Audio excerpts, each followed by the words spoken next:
জান্নাত, তুমি এখানে? এইসব তুমি কি করতেছো? এগুলো রাখো, চলো তো এখান থেকে। তুই এরকম করতেছিস কেন? এত সুন্দর একটা মেয়েকে দিয়ে তুমি এখানে রান্না করো। তাই তো, তাতে তো কিছু হয়নি, আমি ইচ্ছে করে দেখছিলাম। তুমি চুপ থাকো তো। আমার মা তোমাকে এখানে নিয়ে এসেছে রান্না করানোর জন্য। মা, তুমি কাজটা একদমই ঠিক করোনি। বৌমা, আমি তোমাকে আনছি না তুমি নিজে থেকে আস? নিজে এসেছি। মা, ও ছোট মানুষ, ও এত কিছু কি বোঝে? আর ও অনেক সহজ সরল।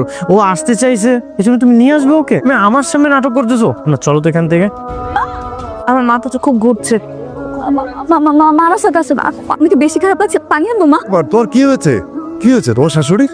কিছু হয়নি, তখন থেকে নাটক শুরু করে দিয়েছে। তোর সামনে থেকে যা, তোর বউ কিনে এখন আমার চোখের সামনে থেকে যা। হঠাৎ করে বমি করছিল, এরপর বলছে মাথায় ঘোরাচ্ছে। এমন কিছু না বাবা, মনে হয় গ্যাসের প্রবলেম। তুমি চলো রুমে গিয়ে রেস্ট করবে। কি ব্যাপার বলো তো, কি হয়েছে তোমার? বাবা আমার সামনে এভাবে না কথা বললেও পারতে। ওনার কি মনে করলো তুমি বলো? তোমাকে আমি রানীর মতো করে রাখ। সেটা না হয় ঠিক আছে, ওনাকে যদি আমি একটু হেল্প করি কেমন হয় বলো? হেল্প করতে হবে না। মা ডাক দিলে আমি কি করব? শুনবে না। অনেক আসবো, আসো। মিষ্টি নিয়ে আয়, খুশির খবর আছে। খুশির খবর মানে? আর তোমার হাতে প্রেগনেন্সি কিট কেন? তোর মা তো মা হতে চলেছে, তুই ভাই হবি, তুই তো এবার ভাবি হবে। ছি বাবা, এসব কথা বলছো, তোমার লজ্জা করে না? বুড়ো বয়সে সন্তান জন্ম দিচ্ছ। এই মানুষ আবার কি বলবে রে? এটা একদম বাদ দে, আনন্দ কর আনন্দ কর, ওই মানুষের চিন্তা বাদ দে। মানে দাঁত কেলে আবার হাসতেছো? কালকে আমি বিয়ে করেছি, এখন তোমরা আমাকে এসে গুড নিউজ দিচ্ছ যে তোমাদের সন্তান হবে। সত্যি সত্যি মা প্রেগনেন্ট? আমার তো বিশ্বাস হচ্ছে, আমার যে কি খুশি লাগে। অনেক তো আমাদের কোনো কথাই শোনে না। আমাদের যে নতুন সন্তান আসছে, যাতে করে আমাদের সব কথা শোনে। একটা না, এবার 10টা সন্তান জন্ম দাও, ক্রিকেট টিম বানাও একটা। বাবা এত খুশির খবর, আমরা এভাবে বসে থাকবো? মিষ্টি আনবো না? চেন্দি ধর টাকা নে, পাঠাও ওকে, পাঠাও মিষ্টি আনতে পাঠাও। আনন্দ ওই কি যে মিষ্টি তুমি হেরে তো কইলা না। আজকে দিয়ে দেন। আলো দেখে দিন কিন্তু। শ্বশুরবাড়ি দেবে নাকি? আপনার কাছে 5 কেজি মিষ্টি নিয়েছি, আপনি 5 কেজি মিষ্টি দিয়ে দেন। আমি শ্বশুরবাড়ি যাবো কি যাবো না সেটা এখন তোমার ব্যক্তিগত। আমার একটা খুশির খবর আছে, আমার শাশুড়ি আমার প্রেগনেন্ট। এই জান্নাত, তুমি তো আসলে তো খুশির সংবাদ রে, এলাকার সবাই চিনে। যাই সবাই খবরটা দিয়ে আসি। আরাম ভাই তুই যাইতাছে, এই নাও মিষ্টি খাও। আগাও আগাও আগাও, তোর সংবাদ তো নিজের সামলাইতে পারতাছি না। একটা লজ্জাজনক বিষয়, বুড়ো বয়সে বাচ্চার ইচ্ছে, তুমি কোনো মিষ্টি নিবো না। চলো। তুমি আরেকটা খাও তো আমার পক্ষ থেকে নাও। খাও খাও খাও। টেবিলে খাবার নেই কেন? আমি রান্না করিনি। হ্যাঁ মা একদম ঠিক বলেছে। আপনার যে অবস্থা, এই অবস্থা আপনার রেস্ট নাও, যেরকম আচার খাবেন কোনো অসুবিধা নেই। শুরু করেছো, একটা 2 বছর লজ্জা একটা কাজ করেছো, আবার যেসব ঢং করতেছো আমার না কিছু ভালো লাগতেছে না। ঢঙের কি আছে? ভাই, আমি রান্না করি, বলো না তোমরা কি খাবে, আমি রান্না করছি। তুমি এটা কি বলতেছো? তাহলে একটা কাজ করি, আমি রান্না করি। তুমি রান্না করলে তোমার যে কষ্ট, এটা তুমি জানো না। বাপরে, এত দরদ দিন রুটি। তুমি বিয়ে করেছো 2 দিন, তাই না? তাহলে আমার 30 বছরের বিয়ে করা বউ আমার দরদ হবে না? অভ্যস্ত তোমার বাবা, তোমার জন্য আমাদের এসব কাজ করতে হচ্ছে। এই একদম ফালতু কথা বলবি না, বুঝছিস না? সেটা কিন্তু একদম ঠিক না। ওইকালে তোমরা যে বাচ্চাটা নিতে তাহলে তো হতো। ছি, এখন তোমরা নিচ্ছ বাচ্চা, তখন কি চাচা ভাতিজা মিলে স্কুলে যাবে? হ্যাঁ যাবে, তাতে সমস্যা কোথায়? যে একসঙ্গে খেলাধুলা করতে পারবে, সঙ্গী পাবে। সঙ্গী না ছাই যাবো, তখন তো সবাই ভাববে যে দুইজনই আমার ভাবলো তাতে কি? অচেনা লোকের কথার দাম আছে। চেনা মানুষের কথায় কোনো দাম নেই। এখন তারা কি ভাববে? রজে তো আমি তাদের সাথে কোনো কথাই বলতে পারবো না। সো একটু লজ্জার বিষয়। বেশি লজ্জার বিষয় বাবা, লজ্জার শ্বশুর বাড়িতেই যেতে পারবো না। কি ব্যাপার, এখনো শাকসবজি কাটা? তাড়াতাড়ি কিভাবে রান্না হবে? না অনেক কঠিন জিনিস, আমরা তো কোনোদিন রান্না করি তাই না? তুমি তোমার ওয়াইফকে এখান থেকে চলে যেতে বলো। এই আমার ওয়াইফ তোর কি হয়? মা, মা। বললে তো আবার দোষ ঝগড়া করতে হবে না, রান্না শেষ কর, আমরা ধরেছি। কর, যেন হাস থাকে না। বাবা বাসায়, মা প্রেগনেন্ট, এই অবস্থায় আমরা চলে আসলাম মাকে ফেলে। এটা কি ঠিক হয়েছে তুমি বলো? এর জন্য মার পাশে থাকবো না? বলতে পারো। আসসালামু আলাইকুম। ওয়ালাইকুম আসসালাম, আপনার কেমন আছেন? আলহামদুলিল্লাহ ভালো আছি। বিয়ের পর তো তোরা দেখাই যায় না, ভাবি তোর বাসা থেকে বেরোতে নিষেধই করছে, তাই না ভাবি? আরে না না, একদম এরকম কিছু না। আমার মতো আর সময় দিচ্ছে না আপনাদের। টুকটাক একটু ব্যস্ততা থাকেই, আড্ডাটা হয় না। ও বলে কি করে, সব কাজও করে, ঘর মোছা, থালা বাসন ধোয়া, এই তো জেড সব টেক কেয়ার করে। রান্না বান্না করস, ঘরে সব কাজ তুই কর, বাসে কি আন্টি নেই? আছে তো। আসলে হয়েছে কি, ওই যে কিসে ভাবি? তেমন কিছু না। আপনাদের কাছে বলা যাবে না, আমার শাশুড়ি যে প্রেগনেন্ট, এই কথা যদি আপনাদের বলি তাহলে আমার সাথে অনেক রাগ করবে। আন্টি প্রেগনেন্ট মানে অনেক তুই ভাই হবে, আমাদের কিন্তু খাওয়াতে হবে। এত ট্রিট তোরা কোথায় রাখবি? কয়েকদিন আগেই তো আমার বিয়ে দাওয়াতটা খেয়েছিস। আমার বাচ্চাটা হবে তখন আবার ট্রিট চাই, আমাদের বাচ্চা হবে তখন আবার ট্রিট দিতে হবে। হ্যাঁ, দিবে দিবে। এই মামা যাও তো, তুমি কি করতেছো?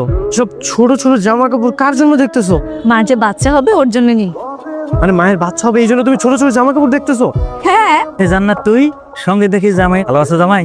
জি ভালো আছে, আপনি ভালো আছেন? কি ব্যাপার ছোট ছোট ড্রেস, নতুন অতিথি আসতেছে নাকি? হ্যাঁ মামা। যাক আলহামদুলিল্লাহ, নানা হয়ে যাচ্ছে নাকি? মামা যে কি বলে, না মামা আপনার কথা ভুল হচ্ছে। কিসের ভুল? আমাদের ফ্যামিলিতে একটা বেবি আসবে, কিন্তু আমার না। তুই আর তোর শাশুড়ি ছাড়া তো অন্য মেয়ে লোক থাক, তোর শাশুড়ির বাচ্চা হবে না? না না মামা, সেটা বলা যাবে না। কে আসবে কিন্তু কার সেটা বলা যাবে না। জামাইকে প্রমিস করেছে। বুঝিয়ে দিয়েছো, তুমি যেভাবে বলতেছো ক্লাসের 1 এর বাচ্চা এটা বুঝতে পারবে। তোমার মায়ের বাচ্চা হবে? বাহ, কংগ্রাচুলেশন। শপিং করো। এই ড্রেসগুলো কেমন হয়েছে? বাহ, খুব সুন্দর তো।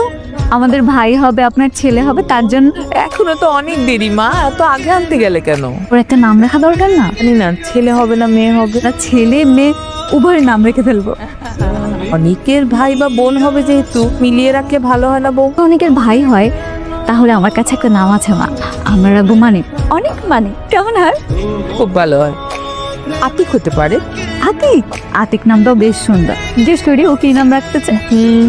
করে ফেলো, কিন্তু এখান থেকে একটা কাগজ তুলো না, সারপ্রাইজ। তোমাকে পরে বলবো, আগে তুলো না। ঠিক আছে। মানিক? ধরো তোমার যদি ভাই হয় তাহলে নাম রাখবো মানিক। বোন হয় কি নাম রাখা যায়? এত তো তাদের এই বাচ্চার কারণে মান সম্মান নষ্ট হচ্ছে। সত্যি খুশি হওনি? আমি তোমার সাথে ফান করতেছি। বলো, মা শুনলে খুব কষ্ট পাবে। না, আমি আর এসব সহ্য করতে পারবো না, কিন্তু নিজের কন্ট্রোলে থাকতে পারবো না। সাবধান। আমি তো এলাকা ছেড়ে পালানোর ছাড়া কোনো উপায় থাকবে না। তো ওষুধটা নিয়ে আন্টির খাবার পানির সাথে মিশিয়ে খেলে আন্টির গর্ভের বাচ্চা নষ্ট হয়ে যাবে। বাচ্চা নষ্ট করাটা ঠিক হবে না। কেন যে আমি ফ্যামিলিতে জন্ম নিলাম, বাচ্চা নিলাম, আর না মন চাইলে ওষুধ খেয়ে বাচ্চা নষ্ট করে ফেল। আমার ভালো হয়ে গেছে, তোরা এই ওষুধটা ব্যবস্থা করে দে। ঠিক আছে, আমি তোকে ব্যবস্থা করে দিচ্ছি। এত চিন্তা করে কি? তোমার শ্বশুর এমন করছে না, মনে হচ্ছে আমি কিচ্ছু পারি না। ওকে কিচ্ছু পারতে হোক, কোনো কাজ করবে না। বাবা একদম ঠিক বলেছে, এখন থেকে আপনাকে অনেক সাবধানে থাকতে হবে, না হলে কিন্তু আপনার। তোমরা একটা বাচ্চা নিয়ে নাও। হ্যাঁ বৌমা, তুমি একটা বাচ্চা নিয়ে এনো। সন্তানের মায়াটা কি? ওদের বাচ্চা আর আমাদের বাচ্চা একসঙ্গে খেলাধুলা করবে। বাবা ফোন দিয়েছে। ফোন ধরো। ব্যয় কি সুসংবাদটা দিয়েছো? না। দিয়ে দাও। হ্যালো বাবা। কেমন আছিস? আচ্ছা বাবা, সেটা শুনলে তুমি আনন্দে আত্মহারা হয়ে যাবে। থাকি না কি, যে খুশির খবর সেটা আমি জানি। আমি নানা হতে যাচ্ছি, আলহামদুলিল্লাহ। আমার শাশুড়ি প্রেগন্যান্ট, ওনার বাচ্চা হবে। কি বলিস? কি খুশির সংবাদ না লজ্জার? নিজের ছেলেকে বিয়ে করিয়ে তারাই সব করছে। কেন যে তোকে এমন ফ্যামিলিতে বিয়ে দিন? বাবা না না, ওকে কল দিও না বাবা। তালুতে দে। হ্যাঁ আমি বলেছি। কেন? হয়তো বাবা এমনি সব জানতে পারে। এসব মানসিক যন্ত্রণা আমি নিতে পারছি না, মনে হচ্ছে আমি সুইসাইড করব। আমার একদম ভালো লাগে না। তুমি আমার উপর রাগ করতেছো। আরে তো সুন্দর একটা জায়গায় নিয়ে এসেছি। আচ্ছা তুমি কোথায় যাবে আমাকে বল। যে মানুষটা আমার মন বোঝে না, আর আমি তোমার মন বুঝি না, সবকিছু করতে পারবো। সব শুনবে। ফ্যামিলিটা একটু গ্রো করা উচিত। I need a baby. জানো তুমি কিসের মধ্যে কি বলতেছো? কিসের ঝামেলা? আমার চাই মানে চাই। সেটা যেন তো বাইরে মুখ দেখাতে পারি না। তুমি আমাকে সেম বিষয় নিয়ে প্রেশার দিচ্ছ। এই বিষয়টা যদি বাইরে কেউ জানতে পারে, তখন আমি মুখ দেখাবো কিভাবে? এই বাচ্চা নেওয়ার বিষয়টা কে তোমাকে বলেছে? আমার বাবা মা? কেউ একজন, কিন্তু তোমাকে নাম বলা যাবে কোনো বকাবকি করবো না, কিচ্ছু বলবো না। বলে নাকি তুমি একটু রাগ করবে। মা তোমাকে এই কথা বলেছে?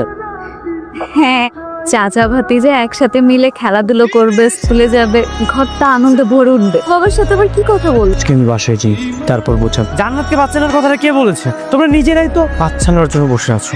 মন না চাইলে বাচ্চা নিবি না, ঠিক আছে? নতুন ঝামেলা রেডি, মানে আমি একটু প্রতিবাদ করলেই দোষ। তোর যা ইচ্ছে তাই কর, যা।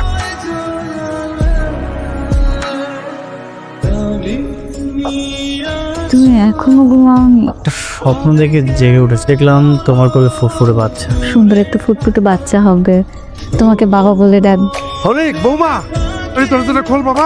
কেমন যেন করছে, অসুস্থ হয়ে পড়েছে। আয় আয় আয় আয়। ডাক্তার সাহেব, রিপোর্ট কেমন দেখছেন? বাচ্চা যেহেতু নিবেন না, তাহলে আগে থেকেই সতর্ক থাকতেন। ওষুধ খেয়ে বাচ্চা নষ্ট করতে চাচ্ছে কেন? এ মাছি ছি, আপনি এগুলো কি বলছেন? ওষুধ খাইয়ে বাচ্চা নষ্ট হবে? বাচ্চা পৃথিবীতে তো এটাই দেখাচ্ছে। যদি এই যাত্রায় বাচ্চার কিছু হয়নি, তবে এমন ওষুধ কিন্তু খুবই ভয়ঙ্কর। কিছু একটা ভুল হচ্ছে। আচ্ছা, আপনার ওয়াইফই ভালো বলতে পারবে। না হয় আপনি আমার উপরে ছেড়ে দেন, আমি দেখছি। হ্যাঁ, বাচ্চা ঠিক আছে, তবে খেয়াল রাখবেন আর নিয়মিত চেক আপ। মাকে বাসায় নিয়ে যেতে পারবো? আর বাচ্চাটাকে নষ্ট করার চেষ্টা করছো তুমি, তাই না? তুই করে বল। আমি কেন নষ্ট করবো? জানো তুমি শুধু শুধু আমাকে সন্দেহ। তুমি মিথ্যা কথা বলবে না। এখন তুমি মিট করে হাসো। ঘটনা তো একটা কিছু আছে, সত্যি করে বলো। দূর থেকে বাচ্চাটাকে দেখতে পাচ্ছিল। হ্যাঁ করেছি, তাতে কি হয়েছে? তো বললে জান্নাত, ভুল হয়ে গেছে আমার। খবরদার, তুমি তো একটা খুনি। তুমি তো তাহলে সেটাও নষ্ট করে ফেলবে। আমি আজকে আমার বাপের বাড়ি চলে যাবো। কেন নষ্ট করতে যাব? তোমার মতো খুনির সাথে থাকা ইম্পসিবল। একটা ভুল করে ফেলেছি, ওকে ক্ষমা করে দাও। আমি না বুঝে একটা ভুল করে ফেলেছি। তুই পাথা উঠে বস। ভুল আর অপরাধ কিন্তু এক জিনিস না। তুই যে অন্যায় কাজটা করেছিস, শুধু তোমরা আমাকে ক্ষমা করে দাও। তোকে মাফ আমি প্রথম দিনই করে দিয়েছি। যাতে যদি মরে যেত ও করতে পারতাম। আমি তোমাদেরকে কথা দিচ্ছি, আমি আর কখনোই তোমাদের অবাধ্য হব না। কিন্তু বৌমা কি তোকে ক্ষমা করেছে? বুঝছিস তাকে আনার জন্য রাজি হয়নি, তাহলে রাজি হতে পারে। কোন দিতে বউ? বৌমার কোনো বিপদ হয়নি তো? এ বিআই সাহেব, ভালো আছি। এবার আপনাদের মনটা, আপনি তো দাদা হতে যাচ্ছেন আর আমি হতে যাচ্ছি না না। আলহামদুলিল্লাহ। আর বৌমা কেমন আছে? সে জামাই বাবাদের উপর রেগে আছে। আপনারা একটু কথা বলে দেখেন না, করে কথা বললেন। ফোন দাও। আর অনি, যে মাপ চেয়ে বৌমাকে নিয়ে আসবি তার যা রেডি হ। আমি তোমাকে বলে বোঝাতে পারবো না। আজ আমার সবচেয়ে আনন্দের দিন। ঠিক এই আনন্দটা বাবা মার মধ্যেও চলছে, আমি কিন্তু তাদের নিজের সন্তান, তাদের এই আনন্দটা সহ্য করতে পার। আমি যেটা করেছি আমি না বুঝে করে ফেলে, তুমি আমাকে ক্ষমা করে দিও। আমি তো ভেবেছিলাম আমি তোমার সাথে আর সংসারই করব। কি করব বলো, সন্তানের কথা চিন্তা করে তো সব মেনে নিতেই হবে, পিছায় তো লাগবে তাই না? তাছাড়া বাবা মা এত জোর করছিল, আমি না করে পারি। আমার ছেলেকে আর আমার ভাইকে স্কুলে যেতে হবে না? এখনো তো আমাদের অনেক আনন্দের দিন পড়ে আছে। এতে হলেও তুমি বুঝতে পেরে, কি বললো না বললো সেটা দিয়ে তো আর জীবন চলে না। এখন থেকে আমি একজন আদর্শ স্বামী, যোগ্য সন্তান হওয়ার চেষ্টা করব। তুমি সবসময় আমার পাশে থেকো। চলো।